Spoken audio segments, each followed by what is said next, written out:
Hi, welcome to IB History. Our first unit or topic is going to be causes of the French Revolution, and you will be responsible for taking notes. The regular PowerPoint is on Canvas, but right here I'm going to teach you as we move along. So, first of all, these are the long-term causes of the French Revolution. You have political, social, economic, and intellectual. I will say this, these are usually the causes for everything. You can find political causes, social causes, economic, intellectual. You're going to find that this really is the 4 reasons in history why anything happens. So for our French Revolution, first of all, you have political, and you had an absolute monarchy. An absolute monarchy today we would call a dictator. They had absolute total power. They could do what they want.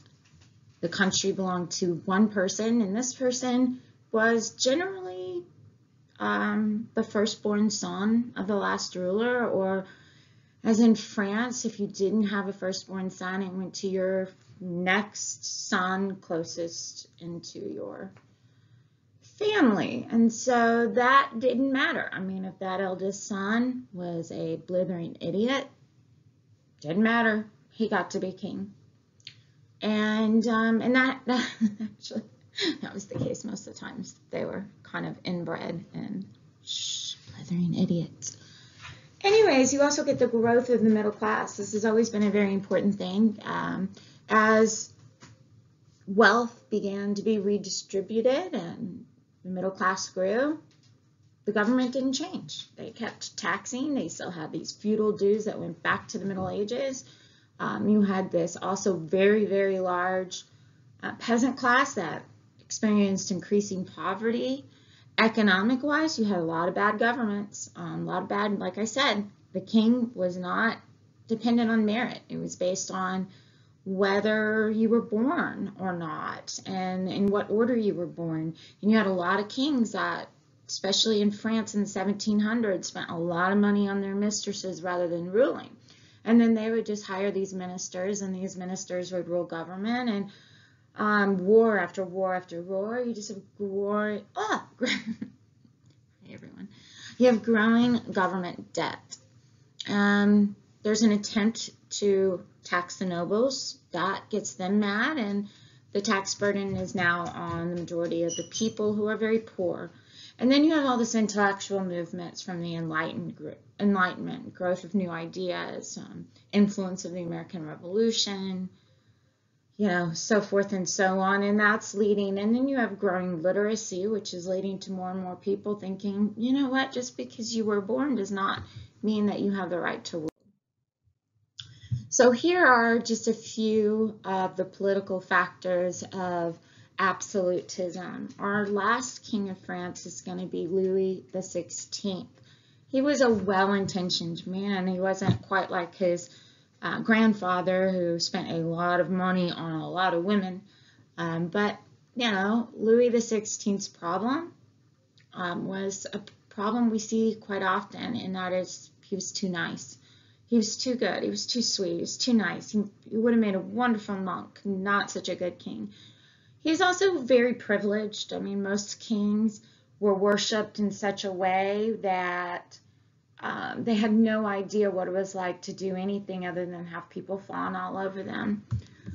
So, he just wasn't great at ruling, and with all the other problems, it's going to combine into the French Revolution. So a lot of people were complaining about the laws and the government. You have the growth of print and newspapers, which are leading this. So every group got to have their own newspaper. And, they started to try to put power upon the king, and it just didn't work. Society under the old regime. In France, they were divided into 3 estates. The first estate is the high-ranking members of the church and the privileged class. Understand that this first estate were priests, and they were archbishops and bishops and cardinals. They were still members of the aristocrats. So that becomes very important because each of these three estates, whenever they meet in estates general, is only given one vote, just one. So the first estate is given one vote, the second estate is given another vote, the third estate is given another vote. Doesn't matter on population, even though the first estate made 1 to 2% of the population, did not matter. They got the same amount, the same vote, one, as the third estate, which is about 92 to 93% of the population.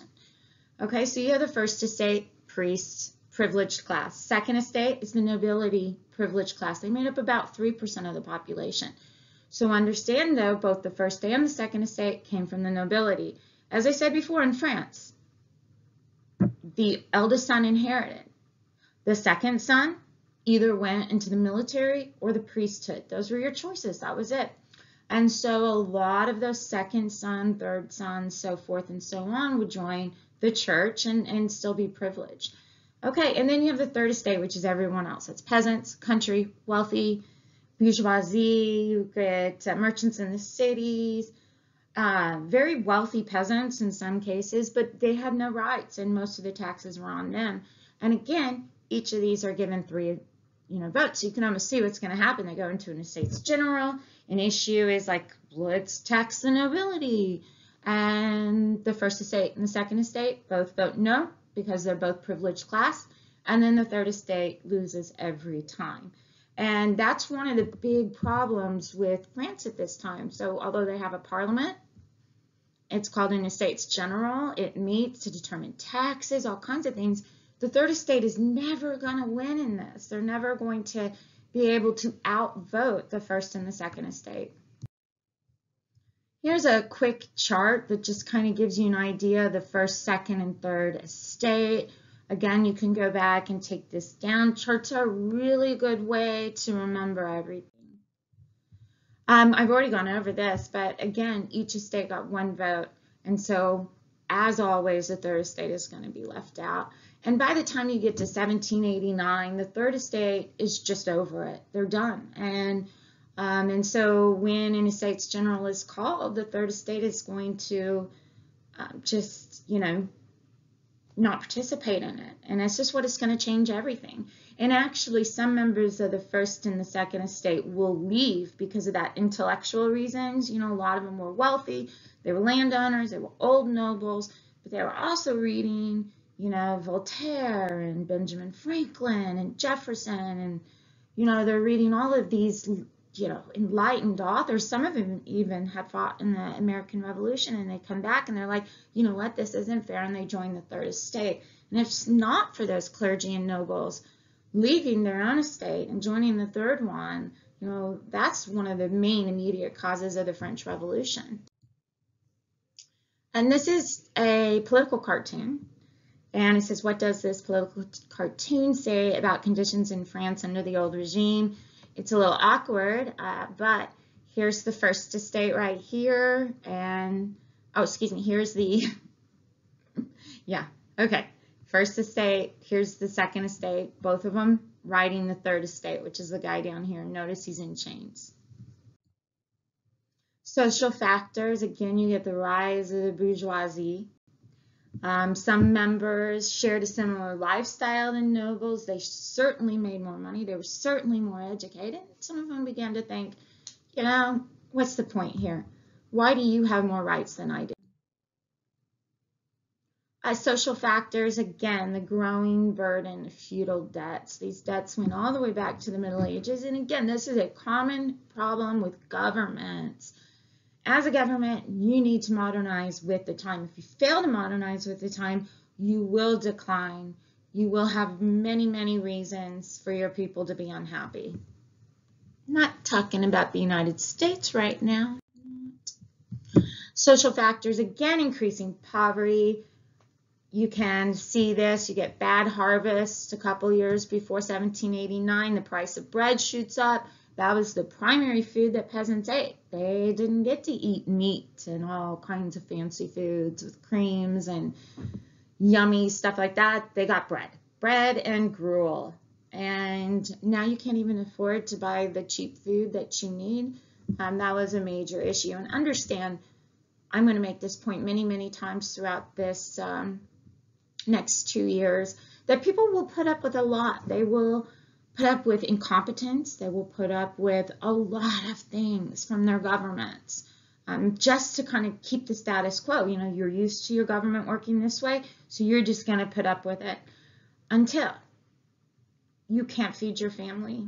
You can't afford the basics. When you start losing the basics, the things that make us secure, like food, you know, housing, shelter, those kind of things, that's when people rebel. And that is a very dangerous time for any country, as we will see in France. So economic conditions under the old regime, France's economy was based primarily on agriculture. And remember, we're right at the time of 1789. We're about 10 years from the Industrial Revolution taking off. So this is the pre-Industrial Revolution period. That was a time of great, you know, inventions. And those inventions are mostly taking place in these countries that are just more open and free, like the United Kingdom and like the United States. France, on the other hand, was still entrenched in this old school kind of mentality. They won't really modernize until Napoleon III in 1860s. That's when they go through a great modernizing period. They do have an industrial revolution, but remember that the primary economy is going to be based on agriculture for a long time. That meant that you were, you know, a victim to weather, to conditions. Poor harvest meant you had trouble. And that's what's going to happen in the years before the French Revolution. You have wars, debt, taxation. France was bankrupt by 1789. They had borrowed money. They owed everybody. The tax system needed to change. 50% of the land is owned by the Catholic Church at that time. You couldn't even touch that. You couldn't even tax that. Nobles owned a big chunk of the land in which peasants then worked. Again, you couldn't touch that. So they had a major problem. Economic factors, you know, just you have a bad harvest. Again, rising unemployment, rising prices, poverty. Ordinary people were suffering under this system, and, you know, they really didn't have access to their government. Again, this will show you just the amount of debt they had. Army, debt interest, civil service, it was insane. Louis did not help. He was still, again, not modernizing. He lived lavishly at the court of Versailles. Sometimes nobles and their family would be encouraged to stay there. The government paid for it all. For what? But you do have this great period in the Enlightenment where it starts in France, you know, scientific revolution, economic freedom arrives in France. Although they don't implement these, they do originate here. Also, the War of Independence helped as well. You know, a lot of the famous revolutionaries like Lafayette fought during the American War of Independence.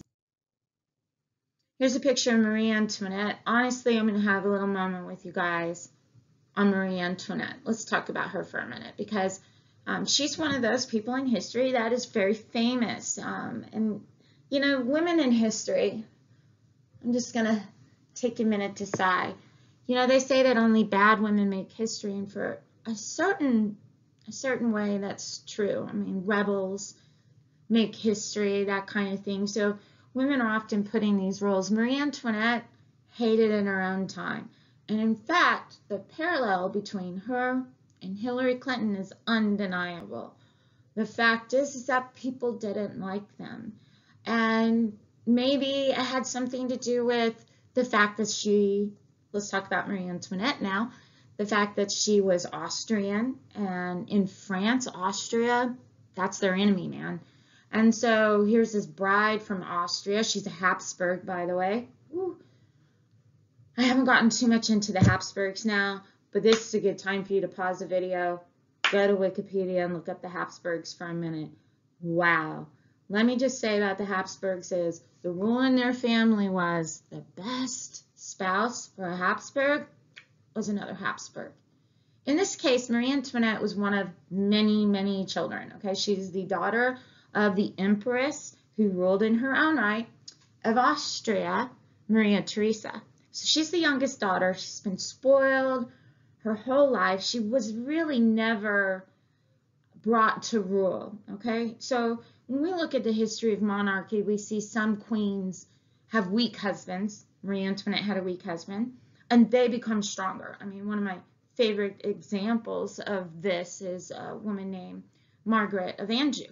She was married to a very weak king of England, and as a result, I mean, she's leading, well, he's getting caught, he's getting trapped, he's getting caught by his aristocrats, and she's leading armies to rescue her own husband. So she's amazing.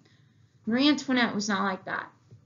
She was also weak. So you have these very two kind of weak, privileged, they have no idea what they're doing. Honestly, no idea what they're doing at all.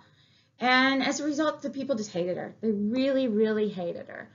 And she gets a bad rap in history. She's most famous for saying, but she didn't really say it, let them eat cake when people stormed Versailles. And, so she gets a bad reputation. I don't know. I think her biggest problem was she was naive, optimistic, and those are great traits. Great. Well, maybe not naive, but optimism is a great trait to have, but not in a leader. You have to be a realist. So here's some more long-term causes. We see absolutism. This is great. Now, here's where you would go see a video, but I am going to continue. Okay, I knew there was a quick break. Sorry, guys. All right, so here are the short-term causes of the French Revolution. First of all, bankruptcy, as I said, they are broke by this point. Great fear. Okay, so this was a really bad famine, and again, like I'm going to point out so many times, you will put up a lot from your government until you cannot feed your family, and then you get a bunch of hangry peasants with pitchforks and nothing to lose, and that is a very dangerous time. And then, so poor Louis, naive, optimistic, again, like his wife, felt like he had no choice but to call in a States General. Now understand that an Estates General, which is a parliament, had not been called since 1614. There's Rogan in my recording. This is great. This is good stuff, guys. So anyways, an Estates General hadn't been called since 1614. That's a long time. The reason why it hadn't been called is you can call Parliament as a king of France, but you can't control it. Once you call it, they have a lot of power. And so most of the kings, all the Louis that had reigned since then, I think they were all Louis, pretty sure, all of them, none of them had called one because you can't control it. But Louis the 16th felt like he had no choice. And so this is going to set in motion a series of events. Happens very, very quickly. He calls one in. It's supposed to be the same old, same old. First estate meets in one building, gets one vote. Second estate meets in another building, gets one vote. Third estate meets in a third building and gets one vote. That's how it's supposed to be. That's not what happens. What happens is this. This is, let me sum it up real quick. They meet like that, and some of the first estate, some of the second estate leave their estates and join the third. Okay, so they go in, and the third estate proposes radical change in how an Estates General will act. And they said, nope, from now on, we're going to have votes based on population, and each third estate gets a certain amount of votes. Second, first estate, all of them get a certain amount of votes, and then it's fair. That's what they propose.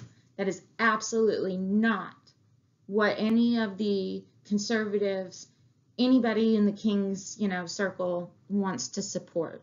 Because as it stands, the first and the second estate are going to rule France no matter what. If you change that, then the third estate's going to have the largest population. They're going to have the most representatives. Their vote's going to win. So this is a problem. Louis at first is like, maybe we should do this, because he's nice and he's kind and he's like, maybe we should do this. And his ministers are like, no, we're not going to do this. No. you can't do this. And so in the end, he locks the door where the third estate met. He thought, okay, let's just lock them out. They can't meet, they can't vote. Yes, they can. They go to the tennis court, the royal tennis, sorry. Okay, they go to the tennis court, the royal tennis court, and they take it over, and they all meet. And there, they propose legislation on the royal tennis court where they say they will not leave until vote by population.